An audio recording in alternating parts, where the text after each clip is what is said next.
Welcome to ఎప్టోమ్ IAS. Hi students, ఈరోజు మన ముందుకు మన యూపీఎస్సి కుర్రోడు వచ్చాడు. సో ఈ కుర్రోడి గురించి చెప్పే ముందు అతను రాసిన ఒక కవిత ద్వారా పరిచయం చేద్దాం అనుకుంటున్నాను. అతను రాసిన పుస్తకం చురకలు. సో ఆ పుస్తకంలో ఆయన గురించి ఆస్కార్ అవార్డ్ గ్రహీత అయిన శ్రీ చంద్రబోస్ గారు మంచి అతను రచించిన కవిత గురించి చాలా మంచి మాటలు చెప్పడం జరిగింది. ఆ కవిత ద్వారానే ఆయనను మీకు పరిచయం చేయబోతున్నాను. కొన్ని చోట్ల చిన్ని పాయగా, మరికొన్ని చోట్ల పంట కాలువగా, ఇంకొన్ని చోట్ల పరుగెత్తే ఏరుగా, వేరొక చోట ఉప్పొంగే ప్రవాహంగా, అవసరమైన చోట ఉన్నతితో ఉరకలెత్తే విరుచుకుపడే మహానదిగా ముందుకు వెళుతూనే ఉంది కొండలరావు గారి ప్రజ్ఞా తరంగిణి. సో ఈ కొండలరావు గారి ప్రజ్ఞా తరంగిణి ఎవరు, అతనికి మన యూపీఎస్సికి ఉన్న సంబంధం ఏంటి, అతను సినిమాల వైపు ఏ విధంగా వెళ్ళాడు, అంటే వాడపాలెం అనే ఒక చిన్న గ్రామం నుండి హైదరాబాద్ అనే మహానగరానికి అతను చేసిన జర్నీ ఏ విధంగా ఉంది, ఇంకా కొనసాగించబోయే జర్నీ ఎంత అద్భుతంగా ఉంటుందో మనం అతని మాటల్లోనే తెలుసుకుందాం. Welcome KR, nice meeting you. So first of all ఈ ఇంటర్వ్యూకి పిలిచినందుకు చాలా థ్యాంక్స్. చెప్పండి. సో అంటే మీ జర్నీ ఎలా స్టార్ట్ అయింది, అంటే యాజ్ ఏ కిడ్గా అంటే మీ అనుభూతి ఏ విధంగా ఉంది, అక్కడ నుంచి యూపీఎస్సీ సైడ్ వచ్చారు, ఇక్కడ నుంచి అంటే సినిమా ఇండస్ట్రీ సైడ్ ఎలా వెళ్ళారనేది విల్ డిస్కస్. బట్ అసలు ఎలా స్టార్ట్ అయింది అసలు ఇక్కడి వరకు రావడం అనేది? బేసిక్గా మా చాలా మధ్యతరగతి కుటుంబం అండి. అంటే అందరూ చెప్పేదే ఈ విషయం, అందరూ మధ్యతరగతి నుంచి వచ్చిన వాళ్ళే ఒకనొక పాయింట్లో.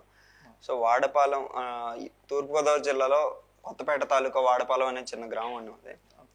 అక్కడి నుండి నేను 6th స్టాండర్డ్లో అలాగా చదువు రీత్యా మా నాన్నగారు వ్యాపారం రీత్యా ఇక్కడికి హైదరాబాద్ రావడం జరిగింది.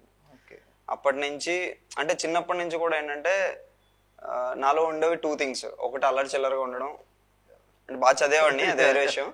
ఒకటి అల్లరి చిల్లరగా ఉండడం, 2 సొసైటల్ ఆస్పెక్ట్ లో ఆలోచిస్తూ ఉండడం. సొసైటీకి ఏదైనా సర్వీస్ చేయాలి మనం, అది ఏ రకంగా అయినా చేయాలి అనే ఇదిలో ఉండేవాడిని ఎప్పుడు. సో అలా చిన్నప్పటి నుండి కూడా నేను చూసిన సిచ్యువేషన్స్, నేను ఆలోచించే విధానం నన్ను ఇలా తీసుకొచ్చిందండి. ఇందులో అంటే ఈ మార్గంలో నేను సర్వీస్ చేయాలి అనుకున్నప్పుడు ఫస్ట్ సిఏ ఎంచుకున్నాను. చార్టెడ్ అకౌంటెంట్ చదివాను. చార్టెడ్ అకౌంటెంట్ కూడా చదివాను. దాంట్లో 3 లెవెల్స్ ఉంటాయి, చాలా మంది తెలిసిందే. దాంట్లో ఫస్ట్ లెవెల్ క్లియర్ చేశాను. సెకండ్ లెవెల్ ఐపీసీసీ అని ఉంటుంది. ఐపీసీసీలో ఒక 10 మార్క్స్ వల్ల నేను ఫెయిల్ అవడం జరిగింది అనమాట. సో తర్వాత అది వదిలేసాను నేను, సమ్ రీజన్స్ వల్ల. నాకు ఎందుకో ఇది సెట్ అవ్వదు, నేను ఇది కాదు అన్నట్టు. ఆ తర్వాత యూపీఎస్సీ జర్నీ స్టార్ట్ అయింది. సో సొసైటీకి మనం ఏదైనా చేయాలంటే ఒక డిస్ట్రిక్ట్ మన కంట్రోల్లో ఉంటుంది. ఐఏఎస్ అయితే మనం ఏదైనా చేసేయచ్చు అనే ఒక మెచ్యూరిటీకి ఇమ్మెచ్యూరిటీకి ఉండే ఒక చిన్న లైన్ ఉంటుంది కదండి. ఆ లైన్ లో బ్రతికినప్పుడు నాకు ఈ ఐఏఎస్ అవుదాము, మనం ఏదైనా చేద్దాము సొసైటీకి అనిపించేది. సో అలా ఆ ప్రాసెస్ లో యూపీఎస్సీ జర్నీ స్టార్ట్ అయిందండి. అంటే ఎలా అంటే మరి యూపీఎస్సీ నుంచి మళ్ళీ సినిమా వైపు కూడా వెళ్ళారు కదా.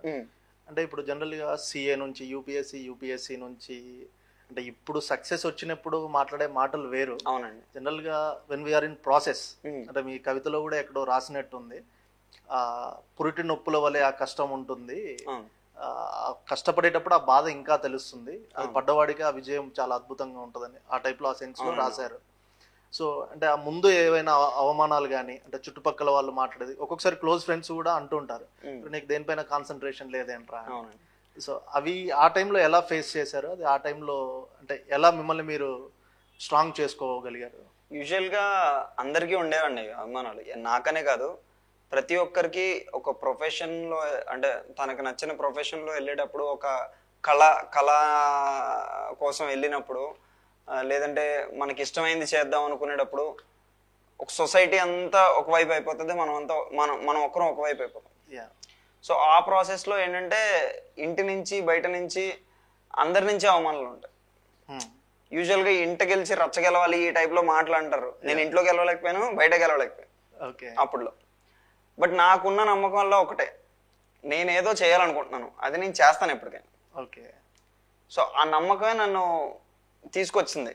అంటే నేను ఏదైతే చెప్పానో సొసైటల్ సర్వీస్ అని చెప్పేసి, సో ఇప్పుడు నేను రాసే రాతలు చాలా మందికి మెంటల్ గా డిస్టర్బ్ అయిన వాళ్ళకి హెల్ప్ అవుతున్నాయని నాకు కొన్ని కాంప్లిమెంట్స్ వచ్చినప్పుడు నాకు అనిపించింది, yeah this is a kind of service.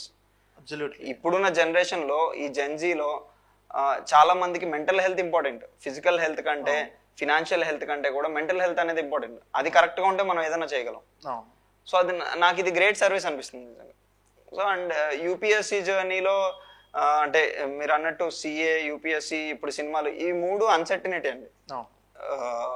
ఏ ఒక్కటి కూడా 100% సక్సెస్ రేట్ ఉండేది కాదు. మూడు చెప్పాలంటే మూడు ముళ్ళపోదులు అంటే వాటిని సరి చేసుకుంటూ వెళ్ళాల్సింది. ఎగ్జాక్ట్లీ. సో ఈ ప్రతి జర్నీ నా డిఫికల్ట్ అంటే మా ఇంట్లో వాళ్ళు కానీ లేకపోతే క్లోజ్ అసోసియేట్స్ కానీ ఏమనేవారంటే, ఇంత కష్టమైంది ఎందుకురా నీకు అని చెప్పేసి అన్నారు. అది కష్టం అని తెలిసి మనం వెనక్కి వచ్చేస్తే ఇంకెందుకు మన జర్నీ అనిపిస్తుంది నాకు. సో నేను ఎంచుకున్నవన్నీ నాకు తెలియకుండానో తెలుసో అలాగే ఎంచుకోవడం జరిగింది.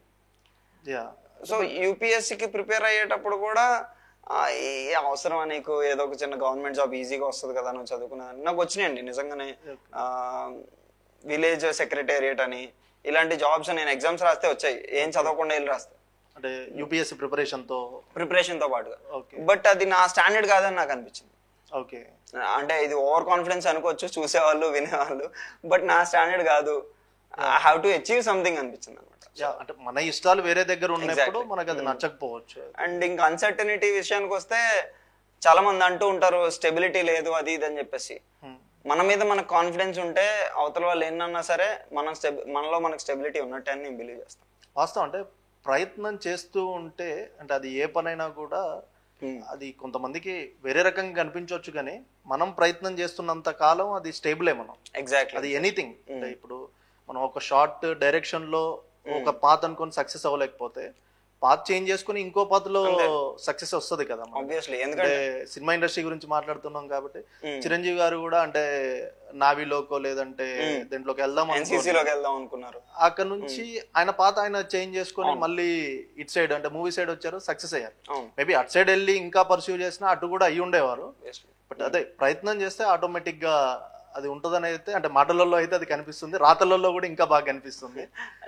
అండ్ నాకేమనిపిస్తుంది అంటే ఒక జాబ్ కానీ ఒక ప్రొఫెషన్ కానీ ఇది జీవితం కాదండి, ఇట్స్ పార్ట్ ఆఫ్ లైఫ్. అంటే ఒక దాన్ని బట్టి మనం కంప్లీట్ గా ఒక పర్సన్ ని డిసైడ్ చేసేలేము ఇది స్టేబుల్ అన్స్టేబుల్ అని చెప్పేసి. మనం తీసుకునే ప్రతి నిర్ణయం ప్రతి ఆలోచన డిసైడ్ చేస్తుంది స్టేబులా అన్స్టేబుల్ అని చెప్పేసి. ఏదో కెరియర్ ని పక్కన పెట్టేసి వేరే దానికి వెళ్ళినంత మాత్రాన మనం స్టెబిలిటీ కాదు వీడు అనేది మనం డిసైడ్ చేయలేమని నేను నమ్ముతాను ప్రకారంగా. అంటే ఇప్పుడు మీరు ఈ మాటలు అంటుంటే అనిపిస్తుంది, అంటే ఫస్ట్ పేజ్లో చురుకల్లో రాశారు కదా, అనంతమంత గదిలో అంతులేని కష్టాలున్నాయి, అందులో నీ మది ఎంత, అణువులో అరంగులం అంత. అంటే మెంటల్ హెల్త్ గురించి చెప్పినప్పుడు ఇది అంటే నీకున్న సమస్య చాలా చిన్నదే అని చెప్పారు. అంటే ఎట్లా అంటే ఇంత చిన్న ఏజ్లో ఫస్ట్ థింగ్ ఇందాక మీరు అంటే మాటల్లో చెప్తున్నారు, స్కూలింగ్ కూడా నాది ఇంగ్లీష్ మీడియమే, జస్ట్ తెలుగు యాజ్ ఎ సబ్జెక్ట్గా చదివాను. బట్ ఇంత చిన్న వయసులో అంటే ఈ అనుభవం ఎలా వచ్చింది, దానికి సంబంధించిన సాహిత్యాన్ని ఎలా సమకూర్చుకోగలిగారు? నేను సాహిత్యం అంత పెద్ద పెద్ద మాటలు మాట్లాడే అంత వ్యక్తిని కాదనుకుంటున్నాను నేను. ఎందుకంటే బేసిక్ గా నేను రాసే మాటలన్నీ కూడా వాడుక పదాలే అండి, మీరు నేను మాట్లాడేవే. నేనేం ఆలోచిస్తానంటే ఆల్రెడీ చాలా మంది అంటూ ఉంటారు తెలుగు మరుగున పడిపోయింది అని అంటూ ఉంటారు. పోనీ మరుగున పడిపోయింది తెలుగు, కనీసం ఆ మరుగున పడిపోయింది అనే పదం ఉంది కదా, దాన్ని మరుగున పడనవ్వకుండా ఉందాం మనం. అలాంటి పదాలనే వాడి ఇప్పుడు మనం ఏదైతే పదాలు ఉన్నాయో మన నోట్లో ఏ అయితే పదాలు ఆడుతున్నాయో అలాంటి పదాలతోనే రాద్దాము, కొంచెం ఉత్తేజాన్ని నింపుదాము అనే ధైర్యం నాలో ఉందనిపిస్తుంది నాకు. సో అలాంటి పదాలనే వాడుతూ దానికి మీలాంటి వాళ్ళు సాహిత్యం అనే పేరు పెడితే లేదంటే మంచి హితాన్ని బోధించేది అది ఏదైనా సాహిత్యమే. అది చిన్న చిన్న పదాల అల్లిక అయినా లేదంటే సీస పద్యాలైనా అక్కడ నుంచి అంటే ఇంకా పెద్ద పెద్ద పద్యాలైనా కూడా ఏదైతే హితాన్ని చెప్పారో ఇప్పుడు అంటే నన్నయ్య దగ్గర నుంచి ఇప్పటి వరకు రాసిన కవులందరూ కూడా అదే హితం ఇప్పుడు అంటే మీ రచనలో నాకు క్లియర్గా కనిపిస్తుంది. అందుకే అది అది అంటే అది చాలా బాగుంది కూడా, అంటే రాసిన విధానం అయినా అంటే పుస్తకాలనే కాదు దీనికంటే ఇంత రచన చేయడానికి అంటే ఇంత కవిత్వం అయినా ఇంత ఆలోచింపజేసే విధంగా రాయడానికి అంటే యూపీఎస్సీ ప్రిపరేషన్ అంటే ఈచ్ సబ్జెక్ట్ కానీ లేదంటే ఎస్ఏ రైటింగ్ గురించి కానీ ఇది ఎలా హెల్ప్ అయింది మీకు? అంటే ఈ పాత్రలో యూపీఎస్సీ పాత్ర ఏమైనా ఉందా? ఆబ్వియస్లీ అండి, యూపీఎస్సీ అనే కాదు, చిన్నప్పటి నుంచి మన లైఫ్ లో చాలా ఇన్సిడెంట్స్ జరుగుతుంటాయి. ప్రతిదీ ఇంపాక్ట్ చేస్తుంది. మన చుట్టూ చాలా మంది మనుషులు ఉంటారు, వాళ్ళు కూడా ఇంపాక్ట్ చేస్తారు. బట్ యూపీఎస్సీ ఎలా హెల్ప్ అయిందంటే, UPSC teachers you a lot అండి. అంటే ఒక ఐఏఎస్ అయితే ఐఏఎస్ అయిన వాడే యూపీఎస్సీకి 100% ఇచ్చినట్టు కాదండి. యూపీఎస్సీ అనేది ఎవరు చదివినా, అంటే ఎవరు ప్రిపరేషన్ లో ఎవరున్నా డెడికేటెడ్ గా ఉంటే గనక వాళ్ళకి చాలా నేర్పిస్తుందండి. ఒక ఐఏఎస్ కంటే ఎక్కువ స్టాండర్డ్స్ మెయింటైన్ చేయగలిగిన వాళ్ళు కూడా ఉన్నారు. సో నేను అదే ఫీల్ అవుతానండి. నేను ప్రిపేర్ అయింది 2 years అయినా, 2 years ప్రిపేర్ అయ్యాను. ఒక అటెంప్ట్ ఇచ్చాను, సింగిల్ అటెంప్ట్ ఇచ్చాను. ప్రిలిమ్స్ లోనే డిస్క్వాలిఫై అయ్యాను నేను. బట్ నాకు ఎంత నేర్పించిందంటే, రోజు 12 గంటలు చదవడం నేర్పించిందండి నాకు. Academic books, only academic books. ఆ పుస్తకాలు చదవడమే కాకుండా నేను బయటికి వెళ్ళి ఏవి అల్లరి చిల్లరగా ఆడుకోకుండా ఈ కవిత్వాలు రాయరా నువ్వు ఆ యూపీఎస్సీ ఆలోచనతో అనేది నేర్పించిందండి నాకు. ఒక మనిషితో ఎలా మాట్లాడాలి, మనం మన ప్రవర్తన ఎలా ఉండాలి, ఒక ఒక ఒక విషయాన్ని మనం ఎన్ని పర్స్పెక్టివ్స్ లో ఆలోచించాలి. మీరు అన్నారు ఎస్ఏ రైటింగ్ అని. ఎస్ఏ రైటింగ్ విషయానికి వస్తే యూపీఎస్సీలో యూజువల్ గా మనం ఫాలో అయ్యేది ఏంటంటే, ఒక టాపిక్ ఇస్తే దాన్ని సైంటిఫికల్ గా, జియోగ్రాఫికల్ గా, ఎన్విరాన్మెంటల్ గా ప్రతి ఆస్పెక్ట్ లోని మనం ఆలోచిస్తాం. సో మనకు వచ్చిన, అంటే మనకున్న సమస్య ఏదైనా, లేదంటే మనం ఆలోచించే విషయం ఏదైనా సరే అన్ని పర్స్పెక్టివ్స్ లో ఆలోచించగలిగితే ఏదో ఒక పర్స్పెక్టివ్ లో మనకు ఆన్సర్ దొరుకుతుందని నేను బిలీవ్ చేస్తాను. సో అలానే ఆ థాట్స్ కూడా ఉంటాయి. దానికి చిన్న ఎగ్జాంపుల్, మనం అందరం కూడా పక్షి ఎగిరితే ఇష్టపడతాం. ఒక జంతువు రోడ్డు మీద తిరిగితే మాత్రం ఇష్టపడ్డాం, దాన్ని ఊరకుక్క అంటాం. పక్షిని ఇంట్లో పెట్టుకోవాలనుకుంటాం, కుక్కని ఇంట్లో పెట్టుకోవాలనుకుంటాం. పక్షిని పంజరంలో ఉంచేస్తే మనం, అరే ఇది ఇబ్బంది పడిపోతున్నారు, దీన్ని బయటకు వదిలేస్తేనే బాగుంటుంది అనుకుంటాం. అదే కుక్కను మాత్రం ఇంట్లో పెట్టుకుంటాం. ఏమో నిజంగా దానికి స్వేచ్ఛ బయట ఉందేమో, అది రోడ్డు మీద తిరిగితేనే దానికి ఆనందం ఏమో అనిపిస్తుంది. ఒక పక్షికి నావిగేషన్ ఉంది, దాని సైంటిఫికల్ రీజన్స్ ఉన్నాయి, అది ఇది అంటారు. కానీ అది ఎంత కష్టపడుతుంది ఒక పాయింట్ నుంచి ఇంకొక పాయింట్ వెళ్ళడానికి. ఆ ఫుడ్ తీసుకుని వచ్చి మళ్ళీ పిల్లలకు పెట్టడానికి ఎంత కష్టపడుతుంది. సో అదే కష్టమేమో, నిజంగా పంజరంలో ఉండడమే దానికి ఇష్టమేమో అనిపిస్తుంది నాకు. జస్ట్ నా పర్స్పెక్టివ్, ఇది కరెక్ట్ రాంగ్ అని నేను అన్ను. బట్ నా పర్స్పెక్టివ్ అంటే ఆలోచించే విధానం మనం 2 కోణాల్లో ఆలోచించాలి. ఇంకా ఎక్కువ ఉంటే ఇంకా ఎక్కువ కోణాల్లో ఆలోచించాలి అనేది. అంటే ఇన్ని యాంగిల్స్ లో ఆలోచించే విధానం మాత్రం డెఫినెట్లీ యూపీఎస్సీ అయితే నేర్పిస్తుంది. ఆబ్వియస్లీ. ఎందుకంటే ఒక్క సమస్యని దానికి సొల్యూషన్ వచ్చేంత వరకు ఎన్ని యాంగిల్స్ లో చూడాలో, ఒక జిఎస్ ఆన్సర్ రాసినా అదే కనిపిస్తుంది, ఆప్షనల్ లో ఇన్ డెప్త్ గా మనం వెళ్ళి రాసినా అదే కనిపిస్తుంది. అదేవిధంగా ఎస్ఏలో కూడా క్లియర్ నీ ఒపీనియన్, ఇందాక మీరు అన్నారు కదా, రైట్ ఓ రాంగో నాకు తెలియదు, that is my opinion. Exactly. అంటే ఇంత నిక్కచ్చిగా ఒక ఒపీనియన్ ని చెప్పగలిగే విధంగా తయారవ్వాలి అంటే డెఫినెట్లీ అది యూపీఎస్సీ పాత్ర అయితే 100% ఉంటుంది, తప్పకుండా ఉంటుంది. యా. అయితే ఇప్పుడున్న నేను ఈ కార్పొరేట్ ఎడ్యుకేషన్ దీనికి సంబంధించి వచ్చిన స్టూడెంట్స్ లో ఈ రీడింగ్ కల్చర్ అనేది మాత్రం చాలా తగ్గిపోయింది. షార్ట్ నోట్స్ చదవడమో, లేదంటే సింప్లెస్ట్ ఫామ్ లో వెళ్ళడమో, ఒక అంటే ఆథర్ టోన్నే అర్థం చేసుకొని చదివే విధంగా తయారవ్వట్లేదు అనమాట. సో మీరు ఇంత సాహిత్యం రాసినప్పుడు దీంట్లో ప్రతి దాంట్లో మీ తాలూకా కొన్ని జ్ఞాపకాలను, అనుభవాలను అక్కడ వదిలేసి వెళ్తూ ఉంటారు. సో ఆ ముద్రికలను అర్థం చేసుకుంటే దీని టోటల్ థీమ్ ఏంటనేది, దీన్ని టోటల్ థీసిస్ లైన్ ఏంటి అనేది అర్థం అవుతుంది. సో అది బుక్ రీడింగ్ కల్చర్ ద్వారానే వస్తుంది. అంటే అలాంటి బుక్ రీడింగ్ కల్చర్ అంటే మీకు ఎలా అబ్బింది, అది ఏ విధంగా నేర్చుకున్నారు మీరు? బుక్ రీడింగ్ కల్చర్ అంటే నాకు చిన్నప్పటి నుంచి నార్మల్గా, అంటే జనరల్ బుక్స్ చదవడం పెద్దగా లేదు కానీ, ఎప్పుడు లేదు కానీ, నార్మల్గా నేను అకాడమిక్ బుక్స్ చదవడం ఎక్కువ అండి. అండ్ న్యూస్ పేపర్ చదివాను అండి చిన్నప్పటి నుంచి. ఆ న్యూస్ పేపర్లో కూడా ఏంటంటే మనకి సాక్షి, ఈనాడు పేపర్లో సండే బుక్స్లో కానీ, మ్యాగజైన్స్లో కానీ, లేదంటే కొన్ని గేమ్స్ పేపర్లో కానీ కొన్ని ఆర్టికల్స్ వచ్చాయండి. ఎన్విరాన్మెంట్ ఎలా ఉంది, ఫ్యూచర్లో ఎలాంటి సైంటిఫిక్ ఇన్వెన్షన్స్ వస్తాయి. అండ్ ఒక సాక్షి పేపర్లో అయితే, మెయిన్ పేపర్లో ప్రతిరోజు నాకు తెలిసి ఇప్పుడు కూడా వస్తుంది అనుకుంటా, ఒక ఫ్రీడమ్ ఫైటర్ కానీ, ఒక గొప్ప వాళ్ళు చెప్పాను కానీ కోట్ వచ్చేదండి. అవన్నీ నేను కట్ చేసుకున్నాను, పేపర్ కట్టింగ్స్ స్టిల్ మా ఇంట్లో ఉన్నాయి అవి. ఆ పేపర్ కట్టింగ్స్ అన్ని కట్ చేసుకుని నేను చదివాను అనమాట. నాకు బాగా చదవడం అలవాటు. అంటే ఇంట్రెస్టింగ్, కొత్త ఫ్యాక్ట్స్ తెలుసుకోవడం, కొత్త విషయాలు తెలుసుకోవడం ఇష్టం నాకు. అలా అలా అలా అలా ఆ కొత్త విషయాలు నేను ఎందుకు రాయకూడదు ఉన్న మాటలతో అనిపించేది నాకు. సో అలా అబ్బింది ఒక బుక్ రీడింగ్ దగ్గర నుంచి, రైటింగ్ దగ్గర నుంచి. స్టిల్ ఇప్పటికి కూడా నేను చాలా తక్కువ బుక్సే చదువుతాను. బట్ రాయడం ఎక్కువ ఇంట్రెస్ట్ నాకు. అంటే చదివే బదులు నేను ఇంకో బుక్ రాసేస్తానేమో అనిపిస్తుంది నాకు.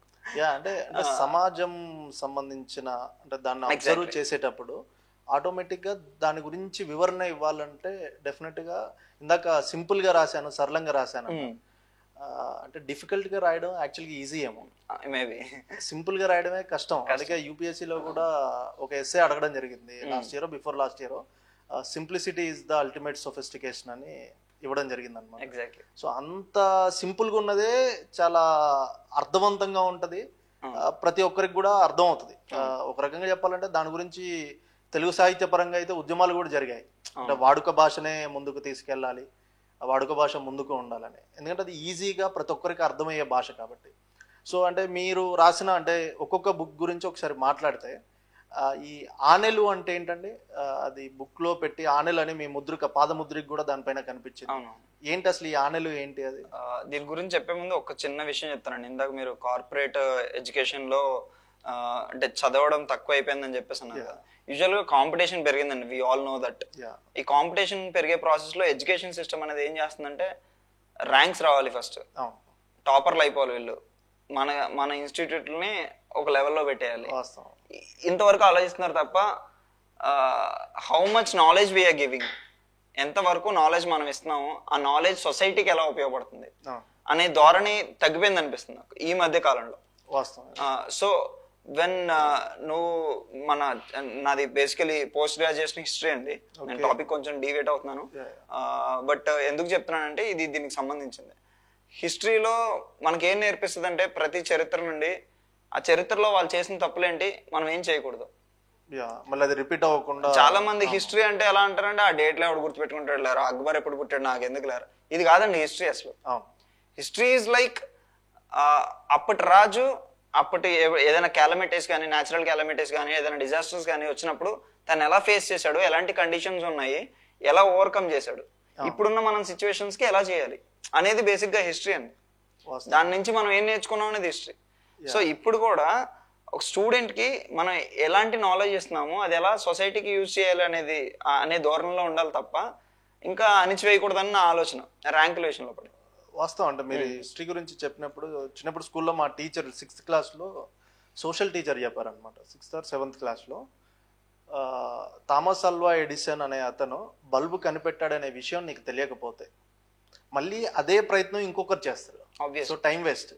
సో అందుకే హిస్టరీలో ఏం తెలుస్తుంది అంటే ఇదివరకు ఏం జరిగింది, నువ్వు కొత్తగా నూతనావిష్కరణ ఏమైనా చేయాలి అంటే అది కాకుండా ఏం చేయొచ్చు అనే విషయాలు నీకు అర్థం కావాలన్నా, అంటే సైన్స్ చదవాలన్నా, వేరే ఇతర సబ్జెక్టులలో రీసెర్చ్ జరగాలన్నా దాని తాలూకా చరిత్ర నీకు తెలుసుంటే ఇంకా బెటర్గా చేయగలుగుతావు.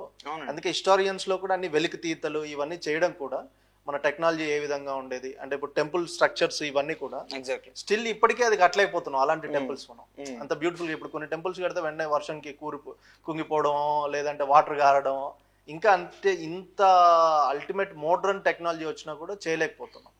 సో అప్పట్లోనే అది చేశారు, దాన్ని ప్రాపర్గా రికార్డ్ చేసి ఉంటే ఆ హిస్టరీని ఇప్పుడు డిఫరెంట్గా ఉండేది. ఎందుకంటే ఇందాక మాటల్లో మీరు హిస్టరీ పైన పిహెచ్డి కూడా చేయాలని ఉందన్నారు కాబట్టి అంటే హిస్టరీ అంత అద్భుతంగా ఉంటుంది. ఆబ్వియస్లీ అండి. అంటే మనం చాలా మంది చిన్నప్పటి నుంచి సోషల్ టీచర్ మంచిగా లేకో, లేదంటే అన్ని గుర్తుపెట్టుకోవాలి అనే అంశం బాగా రుద్దడం వల్ల హిస్టరీ నచ్చకపోవచ్చు. కానీ వెన్ మనం ఒక పాయింట్ వచ్చేసరికి, అంటే ఒక 25 years అలా వచ్చేసరికి హిస్టరీ నచ్చుతుంది అండి మనకి. ఒక సినిమా చూస్తే నచ్చుతుంది, హిస్టారికల్ సినిమా నచ్చుతుంది, మైథాలజీ చూస్తే నచ్చుతుంది. ఎందుకు నచ్చుతుంది అంటే మనకు తెలుస్తుంది హిస్టరీని మనం ఎలా నేర్చుకోవాలి అనేది. సో అలాంటి భయపడకూడదని కూడా నేను స్టూడెంట్స్కి చెప్తున్నాను. History is very beautiful subject actually. So and coming to the point, ఆనెలు అనే విషయానికి వస్తే, నేను ఆనెలకు ముందు దాని సిరీస్లో చురకలో అనే బుక్ రాశానండి. ఓకే. సో ఆ చురకలో అనే బుక్లో నేను ఒక కోట్ రాశాను, అరచేతిలో ఉండే రేఖలే అరకాల్లో కూడా ఉంటాయి. సో దీని మీద ఎందుకు జాతకాలు చూడరు, అరచేతిలో ఎందుకు జాతకాలు చూస్తారని చిన్నప్పటి నుంచి పిచ్చి పిచ్చి ఆలోచనలు ఉన్నాయి నాకు. అంటే ఎక్కడో అరికాలు అనేది చులకన, మనకి అరిచేయి అనేది ఆకాశాన్ని కూడా చూపించగలదు. సో అందుకే దీనికి కొంచెం ఎక్కువ ఇంపార్టెన్స్ ఇస్తాం అనిపించదు. సో ఆనెలు అనేవి బేసిక్ గా కాళ్ళకి చేతులలో కూడా చెప్తే కుడి చేతికి ఇచ్చిన వాల్యూ ఎడం చేతికి, ఎడం చేతితో ఎందుకు ఇస్తున్నావు. ఎగ్జాక్ట్లీ. సో వీటన్నిటికీ ఒక సైంటిఫిక్ రీజన్స్ ఉండొచ్చు. ఆ సైంటిఫిక్ రీజన్స్ కూడా నేను అంటే నాలో నేను ఆలోచించుకునే కొద్దీ ఏమనిపించేది అంటే నాకు ఓకే ఒకప్పుడు చెప్పులు ఉండేవి కాదు, సో మనం బయటికి వెళ్ళి అలా తిరిగి వచ్చేసి బురద అంటించుకుని మళ్ళీ ఇంటికి వచ్చి ఆ పుస్తకాలను అయ్యి తాకితే వాటికి బురద అంటుకుంటది, మనం పుస్తకాలు కొనలేము, లేదంటే మళ్ళీ తిరిగి తీసుకురాలేము పుస్తకాలని అని చెప్పేసే ఆలోచనలో కాలుతో తన్నకూడదు అనేవారు అనిపించింది నాకు. ఇది కూడా కరెక్టా కాదని నేను చెప్పలేను, జస్ట్ నా ఒపీనియన్ అంతే అనిపించేది. ఓవర్ ద టైం అయిపోయిందంటే అది ఇంకా అదొక పాపం లాగే, కాలుతో తన్నితే పాపం అనేటట్టే క్రియేట్ అయిపోయింది అనమాట మనకి ఓవర్ ద టైం. సో అలాంటి ప్రాసెస్ లో నాకు వచ్చిన ఆలోచన నా ఆనెలో అనే బుక్ మీద ఫుట్ ప్రింట్ వేయించానండి నేను. బుక్ పైన ఫుట్ ప్రింట్ వేయించానంట. ఆనెలో అంటే ఏంటంటే ఆనిక్కాయలు అని చెప్పేసి కింద మన కాళ్ళ కింద చిన్న చిన్న బొడిపిల్ల వేస్తాయండి, అవి చాలా నొప్పినిస్తాయి, మనం అడిగి కూడా అయినవి. సో అలానే తెలుగు పదాలు కూడా చాలా ఘాటుగా ఉంటాయి, ఒక్కొక్కసారి తగులుతాయి, ఒక్కొక్కసారి మనకి సరైన మార్గాన్ని చూపిస్తాయి, ఒక్కొక్కసారి ఇలా నడవకూడదురా నువ్వు, ఇలా నడవాలి అప్పుడే నీకు నొప్పి రాదు అని చెప్తాయి, ఒక్కొక్కసారి చాలా ఇబ్బంది పెడతాయి అనే ఆలోచనతో. మీరు సాహిత్యం కాదన్నారు కదా, సో ఈ సన్మార్గంలో నడువు అని చెప్పేదే సాహిత్యం. అవునండి. సో మీరు రాసింది మీరు ఒప్పుకున్నా ఒప్పుకోకపోయినా అది సాహిత్యమే. బట్ వయసు చిన్నది కాబట్టి దాన్ని ఏమంటాం తీసుకోలేకపోతున్నారేమో, అంటే ఈ పెద్ద బాధ్యతని సాహిత్యకారుడు లేదంటే రచనాకారుడు అనే పదాలని తీసుకోలేకపోతున్నారేమో అని నేను అనుకుంటున్నాను. బహుశా అయి ఉండొచ్చు. సో దీంతో పాటు అంటే మనం యూపీఎస్సి అంటే ముందు నుంచి వచ్చిన మీ అనుభవాలు, యూపీఎస్సిలో ఉన్న అనుభవాలు, ఇక్కడ నేర్చుకున్న అంటే కల్చర్, రీడింగ్ కల్చర్ కానీ ఇక్కడ నేర్చుకున్న విషయాలు కానీ ఇవన్నీ తీసుకొచ్చి సినీ ఇండస్ట్రీ, ఇది ఎందుకు అడుగుతున్నానంటే చాలామంది స్టూడెంట్స్ కూడా after 4th attempt 5th attempt మీరు ఫస్ట్ సెకండ్ అటెంప్ట్లో బయటకు వచ్చేసినా కూడా ఫెయిల్యూర్ అనేది వస్తుంది. అంటే ఇది ఫియర్ ఆఫ్ ఫెయిల్యూర్. క్లియర్ అంటే నేను ఫెయిల్ అయితే నేను ఏం చేయాలి, నేను యూపీఎస్సీ అనుకున్నాను, ఐఏఎస్ అవ్వకపోతే నా పరిస్థితి ఏంటి, అంటే ఇలాంటి ఆలోచనలో ఉన్న వాళ్ళకి ఇంకా ఎన్ని అవెన్యూస్ ఉన్నాయి, ఇంకా ఎన్ని సెక్టార్స్లో డెవలప్ అవ్వడానికి స్కోప్ ఉంది అనే దానికి మిమ్మల్ని నేను ఇంటర్వ్యూ చేయడానికి మెయిన్ రీజన్ కూడా అదే అనమాట. సో మీకు అంటే అక్కడ నేర్చుకున్న విషయాలని ఇక్కడ సినీ ఇండస్ట్రీలో ఎస్పెషల్లీ రైటింగ్లో ఎలా హెల్ప్ అయిందండి? అంటే క్లియర్గా ఇప్పుడున్న కమిటీ కుర్రోళ్ళు ఈ మూవీకి రాసేటప్పుడు దాంట్లో క్యాస్టిజం గురించి కానీ దానికి సంబంధించిన అంటే ఒక విలేజ్లో గ్రామ స్వరాజ్యం ఏ విధంగా తీసుకురావాలనేది కానీ, రోడ్స్ గురించి కూడా డిస్కస్ చేశారు. అంటే ఒక స్నేహ బంధం గురించి అంటే రిలేషన్షిప్ ఎలా ఉంది అనేది, క్యాస్ట్ని ఏ క్యాస్ట్ని తక్కువ చేయకూడదు అనేది, సో అక్కడ ఉన్న కల్చర్ని చూపించేది కానీ, అంటే ఇందులో ఎండ్ టు ఎండ్ అంటే స్టార్టింగ్ నుంచి ఎండ్ వరకు చూస్తే యూపీఎస్సీలో ఉన్న అన్ని పేపర్లు కనిపిస్తాయి మనకు. సో ఏంటి అంటే ఈ స్టోరీ టెల్లింగ్లో మీ పాత్ర, మీకు అంటే మీరు నిర్వహించిన పాత్ర, మీ వెనకాల ఉన్న బ్యాక్గ్రౌండ్ యూపీఎస్సీ ఏ విధంగా ఉపయోగపడింది? ఆబ్వియస్లీ అండి, నన్ను అంటే చిన్నప్పటి నుంచి నేను కొన్ని ఎగ్జాంపుల్స్ చెప్తాను. ఈ క్వశ్చన్కి చాలా పెద్ద ఆన్సర్ వస్తుంది నాకు తెలిసి. డైరెక్టర్ గారు నన్ను తీసుకోవడమే నేను యూపీఎస్సీకి ప్రిపేర్ అయ్యానని తెలుసు ఆయనకి. ఓకే, తెలిసాక ఓకే ఈ అబ్బాయిలో కొంచెం ఒక పొలిటికల్ ఆలోచనలు ఉంటాయి, ఒక సొసైటల్ ఆలోచనలు ఉంటాయి అని చెప్పేసి తీసుకున్నాం. సో ఆయన కూడా స్టోరీ ఆయనదైనా సరే మేము కొన్ని డెవలప్మెంట్స్ చేసాం. ఆ డెవలప్మెంట్స్లో నాది ఇంకొక రైటర్ది పాత్ర ఉంది కొంచెం. సో బట్ ఐడియాలజీ అతనిది కంప్లీట్గా డైరెక్టర్ గారిది. సో ఇక్కడ ఫెయిల్యూర్ అనే విషయానికి వస్తే first thing fear of failure అనే విషయాన్ని నుంచి స్టార్ట్ చేస్తే, చిన్నప్పుడు మనం అందరం గేమ్స్ ఆడేవాళ్ళం అండి. ఒక 4-5 ఫ్రెండ్స్ ఉంటే ఒక గేమ్ బోర్ కొడితే ఇంకో గేమ్ ఆడుకుంటాం మనం, లేదంటే ఒక గేమ్ రాకపోతే ఇంకో గేమ్కి వెళ్ళిపోతాం. అంటే ఎన్ నెంబర్ ఆఫ్ గేమ్స్ ఉంటాయి మనకి చుట్టూ. ఇప్పుడున్న పబ్జీ లాంటివి కాదు, మన 2000s ఆ టైంలో చాలా గేమ్స్ ఉండేవి, ఇంటి బయట రోడ్డు మీద ఆడుకునేవి. అంటే మీరు చెప్తుండే, సారీ ఫర్ ద ఇంటరప్షన్, చిన్నప్పుడు మేము క్రికెట్ ఆడేటప్పుడు బాల్ పగిలితే ఇక్కడ ఏమంటారో తెలియదు, మేము అది ఏడురాళ్ళ ఆట, ఏడు పెంకుల ఆట, అది ఆడేవాళ్ళం. బాల్ పగిలింది కాబట్టి దాన్ని ఆడలేం కాబట్టి క్రికెట్, సడన్ గా వెళ్ళేవాళ్ళం. అదే అంటే మీరు చెప్తుంటే అదే గుర్తొస్తుంది నాకు. సో సేమ్ యూపీఎస్సీ కూడా అంతేనండి. ఇప్పుడు యూపీఎస్సీ క్రాక్ చేయనంత మాత్రాన నీ లైఫ్ లో ఫెయిల్ అయిపోయినట్టు కాదు, ఇట్స్ జస్ట్ అ పార్ట్ అంతే. అది నీకు సక్సెస్ అనేది ఎప్పుడైనా రావచ్చు. సక్సెస్ అనేది ఒక జాబ్ తోనో ఒక ప్రొఫెషన్ తోనో వచ్చిందంటే నేను బిలీవ్ చేయను. సో యూపీఎస్సీ ఒక్కటే కాదు, ఎందుకంటే నీ లైఫ్ టైం గోల్ వేరే అయి ఉండొచ్చు. నీకు యూపీఎస్సీ కొట్టడం ఒకటే గోల్ ఎప్పుడు కాదండి అది. ఎందుకంటే మనం చిన్నప్పటి నుంచి యూపీఎస్సీ అని ఇంకల్కేట్ చేసుకోం మనం. మధ్యలో వచ్చి ఉండొచ్చు మనకి, కానీ మన లైఫ్లో గోల్ ఎప్పుడు ఉంటుంది, ఏముంటుంది అంటే మనం ప్రశాంతంగా బ్రతకాలి, చుట్టూ 10 మంది మెచ్చుకునేలా బ్రతకాలి.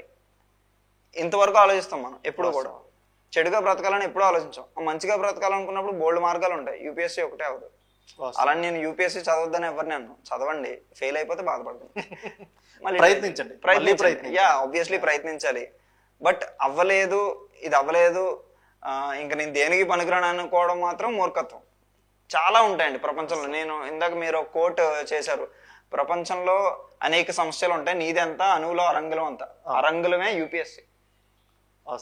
అణువు పెద్దది, గవర్నమెంట్ ఎగ్జామ్స్ అణువు అనుకుంటే అరంగులం యూపీఎస్సీ. అణువులో అరంగులం యూపీఎస్సీ. అణువు అనేది గవర్నమెంట్ ఎగ్జామ్స్.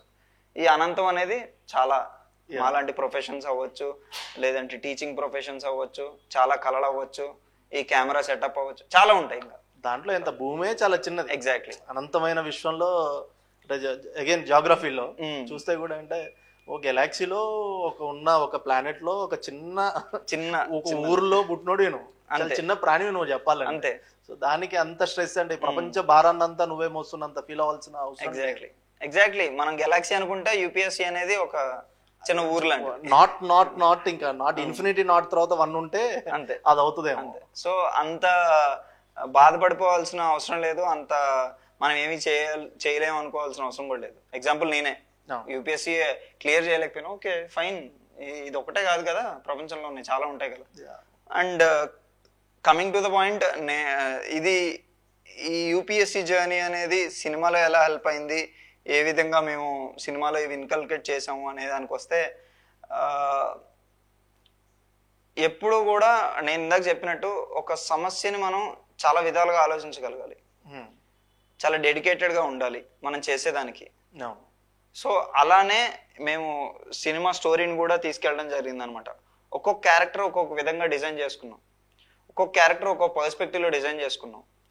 ప్రతి క్యారెక్టర్ ఒకేలా ఉండదండి. మనకు మహాభారతంలోకి వెళ్తే మహాభారతంలో ఉన్న క్యారెక్టర్స్ మనకి ఏదో ఒక రకంగా యాప్ట్ అవుతాయని మనం ఒకటి అనుకుంటూ ఉంటాం. సేమ్ ఇలానే ఒక 11 మంది ఫ్రెండ్స్ లైఫ్ స్టోరీ ఇది.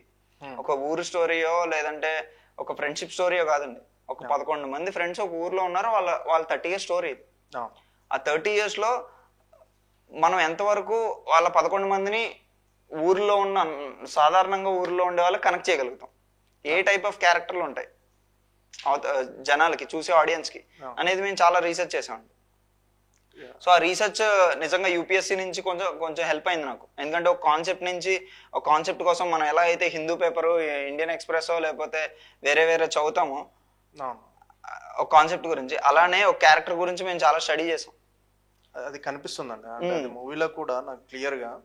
అంటే ఉన్న అన్ని కులాలని కూడా అన్ని ఎలా కలిసికట్టుగా ఉంటాయి, ఏదన్నా సంఘర్షణ వచ్చి ఏదన్నా విభేదాలు వచ్చినప్పుడు సేమ్ అంటే ఊళ్ళల్లో ఉండే ఆ వాడుక భాషతోనే మళ్ళీ కులతత్వం అనేది ఎట్లా వస్తుంది, అంటే క్యాస్ట్కి సంబంధించిన ఏ విధంగా వస్తాయి, కలిసిపోవడానికి వాళ్ళందరూ చేసే ప్రయత్నం ఏంటి, అంటే ఈ జనరేషన్ లో ఉన్న రిజర్వేషన్ సిస్టమ్ కూడా అంటే క్రిమి లేయర్ తీసుకొస్తే బాగుంటది అనే ఉద్దేశాన్ని కూడా అందులో చెప్పడం, దట్స్ గుడ్ థింగ్. ఎగ్జాక్ట్లీ. ఇప్పుడు ఈ మధ్య కాలంలో కూడా ఎస్సీ ఎస్టీకి సంబంధించిన సబ్ కేటగిరేషన్ అది జరగాలి అనేది కూడా సుప్రీంకోర్టు చెప్పడం జరిగింది అన్నమాట. సో ఇవన్నీ కూడా వస్తున్నాయి. అంటే ఈ కాలంలో జరుగుతున్న మార్పుల అనుగుణంగా సినిమా స్టోరీని అంటే ఒక 10-20 years క్రితం అంటే 2008 వాళ్ళు 10th class పాస్ అయినట్టు ఏదో చూపించారు. సో ఒక 10-12 years క్రితం లేదంటే ఇంకా అంతకంటే ముందు అంటే 2000s లో జరిగిన స్టోరీని ఇప్పుడు వస్తున్న మోడర్న్ దానికి కూడా అంటే ఇప్పుడున్న సమస్యలకు అనుగుణంగా ఎగ్జాక్ట్లీ అది చాలా బాగా చెప్పారు. ఇది అండ్ ఇంకొకటి ఏంటంటేనండి, మనం 10th class వరకు ఎక్కడ కాన్స్టిట్యూషన్ చదువుకోమని, కాన్స్టిట్యూషన్ గురించి ఎక్కడ మనకి ఏమైనా ప్రియాంబుల్ ఉండొచ్చేమో కానీ బుక్ల ముందు అంతకుమించి ఫండమెంటల్ రైట్స్ జస్ట్ బేసిక్స్ ఉండొచ్చేమో కానీ కాన్స్టిట్యూషన్ అంటే ఏంటి, కాన్స్టిట్యూషన్ గురించి మనకి ఎప్పుడు తెలియదు, అంబేద్కర్ గురించి ఎప్పుడు తెలియదు, ఇప్పటికీ తెలియదు చాలా మంది గురించి. అంబేద్కర్ గురించి ఆయన ఒక కులానికి చెందినవాడు అని వదిలేస్తారు, but that is not the real thing. ఆయన అందరు వాడు లిటరల్ గా నా విషయంలో. ఎందుకంటే ఆయన ఒక సెట్ ఆఫ్ స్టాండర్డ్స్ పెట్టి ఈ స్టాండర్డ్స్ అయిపోయాక ఎవరి వాళ్ళే మళ్ళీ అందరూ నార్మలే. ఒక రిజర్వేషన్ అనే సిస్టమ్ మా కమిటీ కుర్రోల్లోనే తీసుకుంటే రిజర్వేషన్ అనే దాంట్లో క్యారెక్టర్ చెప్తాడండి, ఓకే ఎస్సీ క్యారెక్టర్ చెప్తాడు, మా నాన్న గవర్నమెంట్ జాబ్ వచ్చింది కదరా అంటే గొడవ స్టార్ట్ అయ్యేదే అక్కడ. అవును. మీరు సినిమా చూసారు కాబట్టి చెప్తున్నాను, సినిమా అందరూ చూసారని అనుకుంటున్నాను. సో గొడవ స్టార్ట్ అయ్యేదే రిజర్వేషన్స్.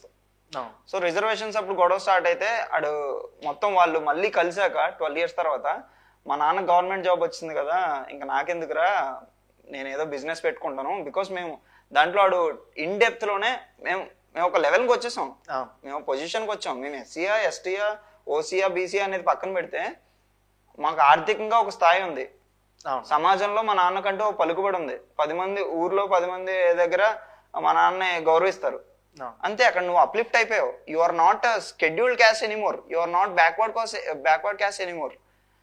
ఓసీ అనేది కూడా అప్పర్ క్యాస్ట్ అని కాదు, అదర్ క్యాస్ట్. అది ఏమీ లేనో ఓసీ అన్న ఫీలింగ్. సో అక్కడ నీకు నువ్వు అప్లిఫ్ట్ అయిపోయాక నీకు రిజర్వేషన్ అవసరం లేదు. అంటే అప్లిఫ్ట్ అయ్యాక అవసరం లేదు, ఎగ్జాక్ట్లీ బ్యాక్వర్డ్ ఉన్నప్పుడు ఆబ్వియస్లీ సోషల్లీ బ్యాక్వర్డ్ ఉంటే నీకు అవసరమే. అప్లిఫ్ట్ అయ్యాక అవసరం లేదనేది మేము చెప్పాం. ఎందుకంటే ఇక్కడ ఒక ఎస్సీని కించపరచడం అని కాదండి, ఒక ఎస్టీని కించపరచడం అని కాదు మా సినిమా కాన్సెప్ట్. నీకు అప్లిఫ్ట్ అయ్యాక అవసరం లేదనుకున్నప్పుడు నీలాంటి ఎస్సీకి ఇంకొకటికి వాళ్ళలో మార్పు తెచ్చే విధంగా ఉంటే దట్ ఈస్ ఫైన్. ఇది మీరు చెప్తుంటే నాకు ఆర్ఎస్ ప్రవీణ్ కుమార్ సార్ గుర్తొస్తుంది. ఆయన పిల్లలకి రిజర్వేషన్ ఉంచలేదన్నమాట. నేను IPS officer, being IPS officer. Puneet కూడా నాకు ఫ్రెండ్ అనమాట, తను కూడా ఆయన ఇప్పుడు పిహెచ్డి ఏమో చేస్తున్నారు. వాళ్ళు కూడా ఎక్కడ తీసుకోలేదు, అది వదిలేసే ఉన్నారు. అలా వాళ్ళలో మార్పు వచ్చి నెక్స్ట్ ఇంకా మా వాళ్ళు ఇంకా పైకి రావాలి, వీళ్ళకి ఇంకా హెల్ప్ చేసినట్టు ఉంటుంది, ఇంకా రిజర్వేషన్ నేను తీసుకోకపోతే వీళ్ళకి వస్తుంది అనే ఆలోచనని రేకెత్తించడం, అలాంటి ఆలోచనలు కలిగే విధంగా విజ్డమ్ వచ్చేలాగా చేయడం అనేది that's a good thing. But ఇంకా స్టిల్ అంటే నేను ఎందుకంటున్నానంటే క్యాస్ట్ ఎక్కడో ఉంది, అది పోయే విధంగా చేయాలి అంటే సొసైటీలలో అందరిలో మార్పు రావాలి. ఎగ్జాక్ట్లీ. అది అంటే పెళ్లిళ్ళ వైజ్ అయినా మార్పు జరగాల్సిందే మనకు, లేదు అంటే ఎడ్యుకేషన్ వైజ్ అందరికీ ఈక్వల్ ఎడ్యుకేషన్ ఇచ్చేయాలి. ఆ విధంగా మార్పు ఏదైనా జరిగితే ఇప్పుడు స్కూల్స్ ఉంటాయి, ఆక్రిడ్జ్లో చదివిన పిల్లోడును ఊర్లో మున్సిపల్ స్కూల్లో చదివినోడో గవర్నమెంట్ స్కూల్లో చదివినోడు సమానం ఎప్పటికీ కాదు. ఆడు ఇంగ్లీష్తో వీడు పోటీ పడలేడు, ఆడు క్రిటికల్ థింకింగ్తో వీడు పోటీ పడలేడు, ఆడు ఇంటర్నేషనల్ స్టాండర్డ్స్లో చదువుతాడు. ఆబ్వియస్లీ వీడికి అలాంటి కరికులం వచ్చి అలాంటి డెవలప్మెంట్ జరగాలి అంటే డెఫినెట్గా అంటే నన్ను అడిగితే రిజర్వేషన్ ఇచ్చిన అంత అప్లిఫ్ట్మెంట్ ఇంకా చేయట్లేదు. సో దీంట్లో ఇది మార్పులు రావాలి. మేబీ నెక్స్ట్ సినిమాలో ఇలాంటి రైటింగ్ తో వస్తారేమో అనుకుంటున్నాను చెప్పలేము. అండ్ ఇంకొక విషయం అండి, క్రీమీ లేయర్ అనే కాన్సెప్ట్ వచ్చింది కాబట్టి యూజువల్ గా అండి అంటే డీప్ విలేజెస్కి వెళ్తే ఇంకా చాలా మందికి ఒక లోవర్ కేటగిరీ కాస్ట్ వాళ్ళకి రిజర్వేషన్ అని ఉంటుంది అనేది కూడా తెలియదు ఇప్పటికి కూడా. స్టిల్ అనుభవించేవాడే అనుభవిస్తున్నాడు. వాస్తవం. నేను ఎప్పుడైనా సరే మా గోదావరి జిల్లాలో ఊర్లో వెళ్ళినప్పుడు కొంతమందితో మాట్లాడినప్పుడు మాకు రిజర్వేషన్ ఉంటుందా అనేది కూడా తెలియదు. లిటరల్లీ వాళ్ళు అంబేద్కర్ గారు పుట్టినరోజు అప్పుడో లేదంటే ఆయన వేరే స్పెషల్ డేస్ అప్పుడో జెండాలు పట్టుకుని వెళ్తారు తప్ప అతని వాల్యూస్ ఏంటనేవి చాలా మందికి తెలియవు. అతను ఏం సాధించాడు, ఏం చెప్పాడు, అతను ఎలా తీసుకెళ్దాం అనుకుంటున్నాడు దేశాన్ని అనేది చాలా మంది పట్టించుకోరండి. వాళ్ళకి అవసరం లేదు కూడా. ఒక రాజకీయ నాయకుడు కూడా వెళ్ళడం, జెండాలు పట్టుకుని తిరగడం, బండ్లకి గట్టి గట్టి హార్న్ వేయడం, ఇంతవరకే వాళ్ళు చేసేది. అంటే నేను తప్పు పట్టట్లేదు, వాళ్ళకున్న మెచ్యూరిటీ ఇన్నోసెన్స్ అంతే. బట్ వాళ్ళు ఎప్పుడైతే తెలుసుకోగలిగి అంటే ఎవరైతే తిప్పుకుంటున్నారో వాళ్ళు చెప్పగలిగితే వీళ్ళందరూ అప్లిఫ్ట్ అవుతారు. అంటే ఆ తిప్పుకునే వాళ్ళకి తెలియాలి కదా. ఎగ్జాక్ట్లీ. నేను అదే తిప్పుకునే వాళ్ళకి తెలుస్తుంది బట్ చెప్పరు, ఎందుకంటే వాళ్ళే అప్లిఫ్ట్ అవుదామని చూస్తారు తప్ప. ఒక స్వార్థం ఉంటదండి మనిషికి. అంటే ఇది నాకు కొన్ని నవ్వొస్తుంటాయి. అంటే అసలు రాజకీయాలకు అతీతంగా ఉన్న అంబేద్కర్ బౌద్ధ మతాన్ని ఆచరిస్తూ అంటే ఆ ఫిలాసఫీ ఇస్ డిఫరెంట్.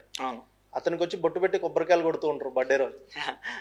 అంటే ఏదైతే వద్దని ఆయన చెప్పాడో, ఆయన విగ్రహారాధనే లేదు నిజంగా చెప్పాలంటే, ఆయనకే విగ్రహం పెట్టి అంటే కొన్నిసార్లు అది కరెక్ట్ ఏమో. ఎందుకంటే కొన్నిసార్లు లౌడ్ గా హీస్ ద అంబేద్కర్ ఈయన ఫిలాసఫీ ఇది చెప్పాలి అంటే కొన్నిసార్లు అవసరమేమో. కానీ ఎక్కువ దాన్ని అంటే దాన్ని ఏమంటాం పాపులిస్టిక్ పాలిటిక్స్ అని అంటాం అనుకుంటా దాన్ని. అంటే ఆ పాపులిజం మీద నడుస్తుంటది. అంటే జనాలకు తీసుకెళ్లే విధానంలో కానీ విగ్రహాలని పెట్టేది అంటే విగ్రహాల రాజకీయాలు చేయడం కానీ అందరికి రీచ్ ఆ హీరోయిక్ ఎలిమెంట్స్ చూపించడానికి చేస్తారేమో. బట్ అది ఎప్పుడూ రాంగే. ఎగ్జాక్ట్లీ. అది ఎవరైనా అది ఎవరికి చేసినా కూడా అది రాంగే.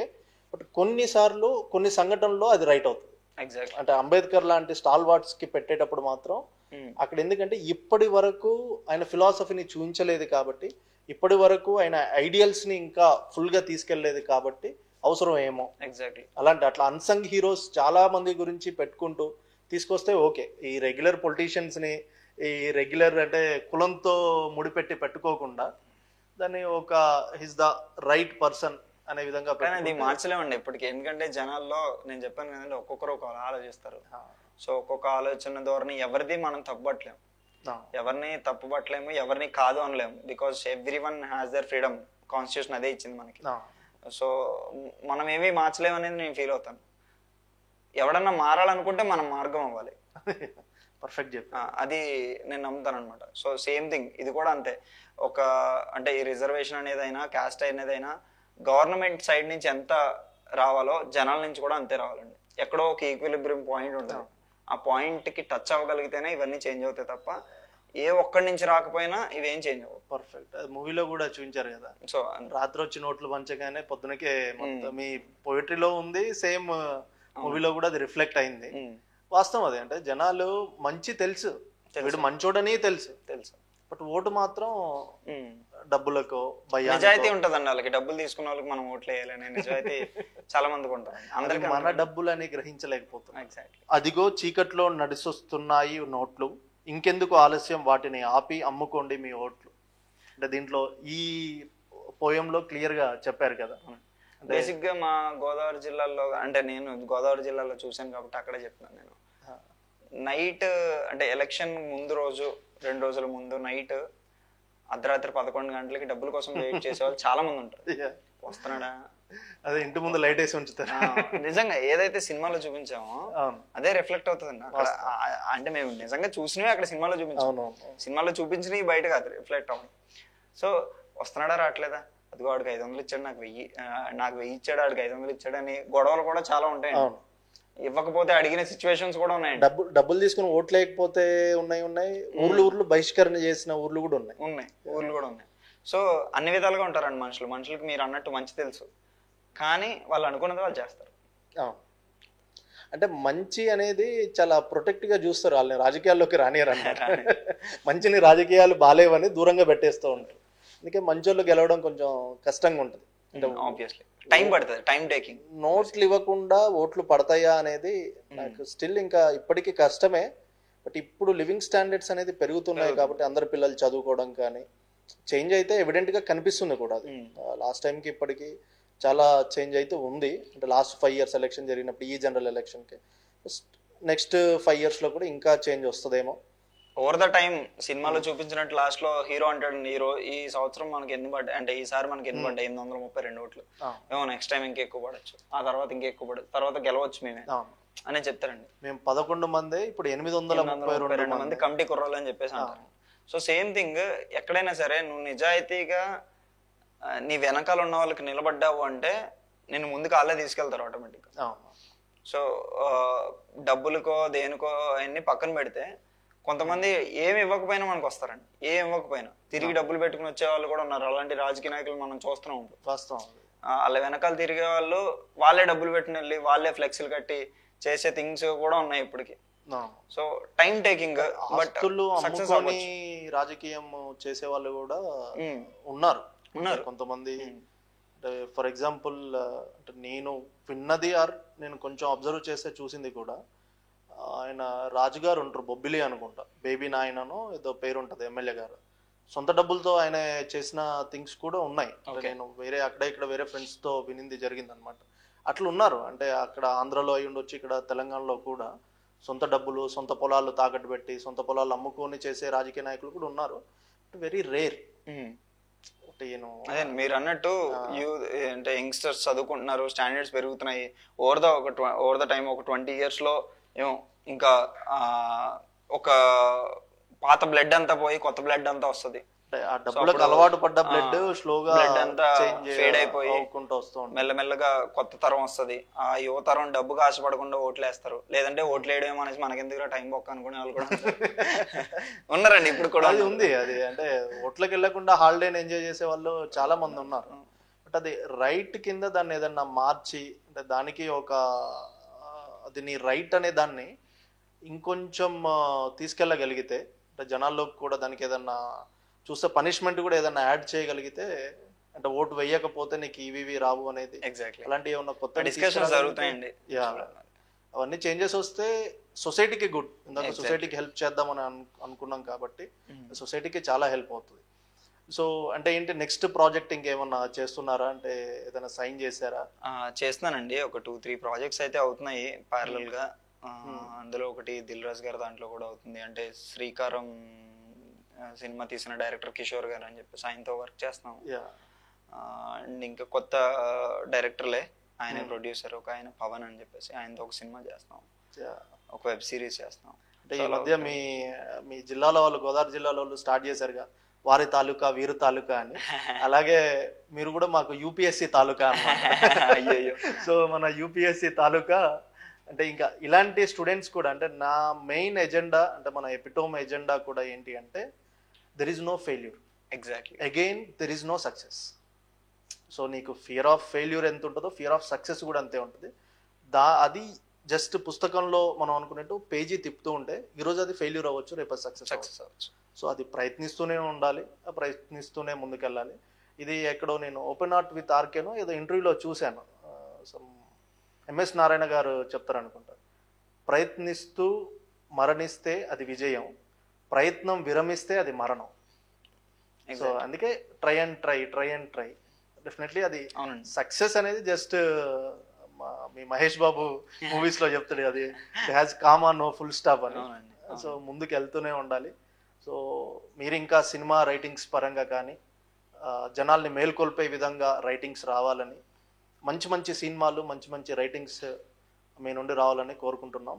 ఒక చిన్న విషయం చెప్దాం అనుకుంటున్నాను. అంటే చాలా మంది నన్ను అడిగారు, అంటే కమిటీ కుర్రోళ్ళు హిట్ అయింది కదా, ఎలా ఎంజాయ్ చేస్తున్నాం, సక్సెస్ వచ్చేసింది ఇంకా నీకు మొత్తం తిరిగిపోయింది, ఇలా మాట్లాడుతున్నారండి. నేను ఎప్పుడు కూడా ఎలా బిలీవ్ చేస్తానంటే, ఎగ్జాంపుల్ ఒక 10th క్లాస్లో మనకు మంచి మార్క్స్ వచ్చినాయి అనుకోండి, ఇంటర్లో రాకపోతే మనం సర్కిల్ చేస్తారు మొత్తం, ఫ్లూక్ లో వచ్చిందండి, మనం కార్నర్ అయిపోతాం. ఫ్లూక్ లో వచ్చేసింది నీకు, ఏదో తగిలేసిందిలే అదృష్టం, లేకపోతే ముందోటి చూపించడానికి.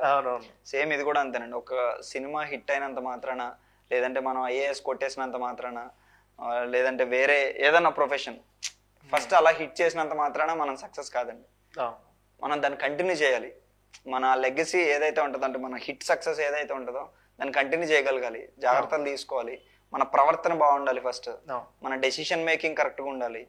సో అప్పుడే మనం కొంచెం సక్సెస్ఫుల్ అని మనం అని ఫీల్ అవుతాం. అంటే నిన్నటికి ఈ రోజుకి నీలో ఎదుగుదల ఏంటి అనేది మెయిన్ థింగ్ అండి. Main consistency is the key to success అంతే. అది ఉంటే, అది మనకు లేనప్పుడు మనం ఫెయిల్యూర్ నిజంగానే, వాస్తవం. అది ఉంటే సక్సెస్. అంతేగాని కెరియర్ ఇది లేకపోతే ఇది, అంటే ఇది లేకపోతే నువ్వు లేవు, ఇలాంటి ఫెయిల్యూర్స్ కాదండి. బేసిక్ గా మనం ఎప్పుడైతే కన్సిస్టెన్సీ మెయింటైన్ చేసి ఏదో ఒక దాంట్లో మనం సెట్ అయ్యాము, దాన్ని మెయింటైన్ చేస్తున్నాం అలాగనేది సక్సెస్ అని ఫీల్ అవుతాను నేను. డెఫినెట్లీ అదే నేనైతే అనుకోవడం, యూపీఎస్సీ డెఫినెట్ గా మీకు ఆ మెచ్యూరిటీ అయితే ఇచ్చిందని అనుకుంటున్నాను. And more over thanks to, special thanks అండి ఎపిటోమ్ ఐఏఎస్ కి. ఎందుకంటే నేను ఆర్టీసీ క్రాస్ రోడ్స్ లోనే ఒక ఇన్స్టిట్యూట్ లో యూపీఎస్సీకి ప్రిపేర్ అయ్యేవాడిని. అలాంటి ఆర్టీసీ క్రాస్ రోడ్స్ లోనే ఉన్న, అంటే ఐ మీన్ అదే ఆర్టీసీ క్రాస్ రోడ్స్ లో ఉన్న ఒక ఐఏఎస్ ఇన్స్టిట్యూట్ ఈ రోజు నన్ను ఇంటర్వ్యూ చేయడం, it's success for me literally. నాకు నిజంగా ఎంత పెద్ద టీవీ ఛానల్స్ కి ఇచ్చినా ఈ హై రాదేమోనన్నా, నేను అదే ఫీల్ అయ్యానండి. నాకు ఫస్ట్ కాల్ వచ్చినప్పుడు ఇలా మీతో ఇంటర్వ్యూ చేద్దాం అనుకున్నప్పుడు, అరే ఇది కదరా నిజంగా, అంటే మనం ఎక్కడైతే ఏదైతే వదిలేసామో అలాంటి వాళ్ళే మనల్ని ఒక ఇంటర్వ్యూ చేయడానికి మీకు టైం ఉందా అని అడిగినప్పుడు, ఏం మాట్లాడుతున్నారు, టైం ఉండడం ఏంటి, ఇప్పుడు రమ్మంటారు వచ్చేస్తాను నేను అన్నట్టు గెలిచి ఇంటికి వచ్చారు ఇప్పుడు. ఎగ్జాక్ట్లీ కూడా గెలిచారు. సో ఇది నేను మా పేరెంట్స్ తో కూడా పంచుకున్నాను అనమాట. చాలా హ్యాపీ ఫీల్ అయ్యారు వాళ్ళు కూడా. ఓకే ఫైన్, అంటే వాళ్ళే తిట్టారు ఒకప్పుడు, ఏం చేస్తున్నాను, ఒకసారి అదంటావు ఒకసారి ఇదంటావు, తర్వాత సినిమాలు అంటావు అని చెప్పేసి. ఇప్పుడు ఇది చెప్పాక వాళ్ళు చాలా హ్యాపీ ఫీల్ అయ్యారు. ఈ రెండు సేమ్ ఈక్వల్ ప్యాషన్ ఉంటే తప్ప అయ్యే థింగ్స్ కాదు మనం. అవునండి, రెండు యూపీఎస్సీ అయినా ఇదైనా ఏదైనా అంటే సంవత్సరాల తరబడి దేని గురించి అయితే వెయిట్ చేస్తామో అది రెండు. బట్ మీకు ఇంకో బాటలో సక్సెస్ వచ్చింది కాబట్టి. లిటరల్లీ నేను 4 years ఈ సినిమా మీద వర్క్ చేశాను. 4 years, అదే 4 years యూపీఎస్సీలో చేసిన సక్సెస్ అయ్యేవాడినేమో. లిటరల్లీ ర్యాంక్ వచ్చేదేమో ఏదో ఒక పాయింట్ లో అలా బుక్కుల మీద పడిపోయి చదువుకుని ఉంటే. కానీ ఏమో నాకు ఈ మార్గం ఇచ్చారు, ఈ మార్గంతో ఇంకా ఇంకా బాగా సర్వీస్ చేద్దాం అని చెప్పేసి నేను అనుకుంటున్నాను. ఇంకా అందరూ అన్నట్టే చేతి రాత బాగుంటే తలరాత బాగుంటుంది అన్నట్టు. సో ఆ రాతల్ని ప్రాపర్గా తీసుకున్నారు. నాకు తెలుగు సాహిత్యం అన్న, అందులో తెలంగాణ సాహిత్యం అన్న చాలా ఎక్కువ ఇష్టం అన్నమాట. ఎందుకంటే తెలుగు సాహిత్యంలో ఆంధ్ర ప్రాంతం తాలూకా నుంచి వచ్చేది మనకు అంటే సాహిత్యాన్ని చాలా సరళంగా చెప్తూ మార్పుని తీసుకురావడానికి ప్రయత్నిస్తూ ఉంటుంది. తెలంగాణ సాహిత్యం బానిస సంఖ్యలని తెంచుతూ ఇంకా ఏ విధంగా మనం ఉన్నతిని సాధించాలి, మనం ఏ విధంగా మన ఫ్రీడమ్ని నిలుపుకోవాలనేది తెలంగాణ సాహిత్యంలో చాలా ప్రస్ఫుటంగా కనిపిస్తూ ఉంటుంది. అందుకే అటు ఆంధ్ర సాహిత్యమైన సరళ సాహిత్యానికి, ఇటు తెలంగాణ సాహిత్యమైన ఉద్యమ సాహిత్యానికి ఎంతో అంటే ఇష్టంతో ఉంది. కాబట్టి నా తరపున, తెలంగాణ ప్రాంతం తరపున, అంటే ఇంకా ముందు ముందు ఇలాంటి అంటే యూపీఎస్సీ కమ్యూనిటీ నుంచి వచ్చే ఎంతోమంది రచయితలు కానీ వేరే ఫీల్డ్స్లో వచ్చే అందరికి కూడా నా తెలంగాణ సాహిత్యం ముందుకెళ్ళాలని కోరుకుంటూ ఒక తెలుగు రచయితకు నా గొడవ కాళోజీ నారాయణరావు గారి పుస్తకాన్ని ఇద్దాం అనుకున్నా. సో నాకు ఈ బుక్ మీకు ఇవ్వడం చాలా ఆనందంగా ఉంది. చదవండి. దీని నుంచి మీకు ఏదన్నా అనిపిస్తే ఇంకా నెక్స్ట్ వచ్చే సినిమాలలో దీన్ని కూడా కనిపించే విధంగా చూపించండి అని కోరుకుంటున్నాను.